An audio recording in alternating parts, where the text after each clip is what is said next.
এই ছোট লোকের বাচ্চা, তোর বউরে এই বাড়িতে কে পালবো? হ্যাঁ, কে খাওয়াইবো রেখা গেলে? তুই খাওয়াবি না তোর বাপ মা খাওয়াইবো? তোর কত বড় সাহস, হ্যাঁ? তুই বউ হয়ে তোর স্বামীর গালে থাপ্পড় দিলি, হ্যাঁ?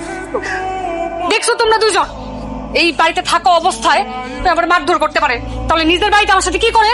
কারণ আপনার মেয়ে আমার গায়ে আগে হাত তুলছিল, সেটা আপনাকে চোখে পড়ে নাই। এই খবরদার, একদম মিথ্যা কথা কবি না। মিথ্যা কথা কয় আমার নামে।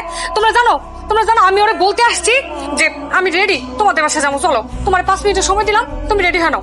এর মধ্যে আমার মারধর শুরু করে দিল। মিথ্যা কথা বলবি না। তুই আমার গায়ে হাত দিছিস থেকে আমি তোর গায়ে হাত দিছি। আর তুই যে কত বড় একটা বেয়াদব মাইয়া, সেটার প্রমাণ আজকে আমি পেয়ে গেছি। তোর সাথে আমি আর সংসার করবো না। সংসার করবি না ভালো কথা, যা চলে যা। যাওয়ার আগে কাবিনে 4 লাখ টাকা দিয়ে যাবি, তাহলে তোর খবর আছে, বুঝছস? এই যাও, ভিতর থেকে দড়ি নিয়ে আসো। ওকে এই গাছের সাথে বেঁধে রাখবো, তারপরে সারা গ্রামের লোক খবর দিব। ও কাবিনের টাকা দিয়ে তারপরে এখান থেকে ছুটে যাবে। আপনার আজকে আমার সাথে যা করলেন না, কাজটা মোটেও ঠিক করলেন না। এটার খেসারত দিব শুধু একমাত্র আপনার মাইয়া। কথাটা মনে রাখেন আপনারা।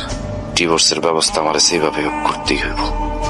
আমাকে আমার বাপের বাড়ি রেখে আসবি, খুব শান্তিতে থাকবে, আরামে থাকবি, তাই না? আমি তোকে শান্তিতে থাকতে দিব? আমি তোমার সাথে সংসার করব না। আমার তোমার সাথে সংসার করার কোনো ইচ্ছা নাই। কাবিনের টাকা দিতে হইব তো, দরকার হলে বাড়ি বিক্রি কইরা তারপরে কাবিনের টাকা দিব, তারপর আমি তোমার ডিভোর্স দিব। তুমি এখনই আমার বাড়ি থেকে যাও। আর কি বললা? তুমি থানা পুলিশ করছো? আমিও থানায় গিয়া বলতে পারি যে আমি তোমার ডিভোর্স দিয়ে দিব এবং কাবিনের সব টাকা দিয়ে দিব। যতদিন পর্যন্ত কাবিনের টাকা তুই আমার হাতে না দিতেছিস, অতদিন পর্যন্ত আমি বাড়ি ছেড়ে কোথাও যেতেছি না। কথা ক্লিয়ার?